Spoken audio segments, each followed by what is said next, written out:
இயேசு கிறிஸ்துவின் இன்ப இனிய நாமத்தில் வாழ்த்துகிறோம். இன்றைய வேத வசனம்: வெறுமையாக்குகிறவர்கள் அவர்களை வெறுமையாக்கி அவர்களுடைய திராட்சை கொடிகளை கெடுத்து போட்டாலும் கர்த்தர் யாக்கோபின் மகிமையை திரும்பி வர பண்ணுவது போல் இஸ்ரவேலின் மகிமையையும் திரும்பி வர பண்ணுவார். நாகூம் 2:2. Today's Bible verse: For the Lord will restore the excellence of Jacob like the excellence of Israel. For the emptiers have emptied them out and ruined their vine branches.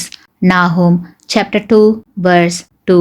கிறிஸ்துவுக்குள் அன்பான சகோதர சகோதரிகளே, உங்கள் மேல் பொறாமை கொண்டவர்கள் உங்களுடைய ஆசிர்வாதத்தை கெடுத்து போட்டாலும் கவலை வேண்டாம். உங்கள் மேல் பொறாமை கொள்பவர்களை குறித்து எரிச்சல் அடைய வேண்டாம். ஏனெனில் யாக்கோபை ஆசிர்வதித்து மகிமைப்படுத்தின தேவன் உங்களையும் மகிமைப்படுத்துவார். உங்கள் முகத்தை கர்த்தருக்கு நேராக திருப்புங்கள்.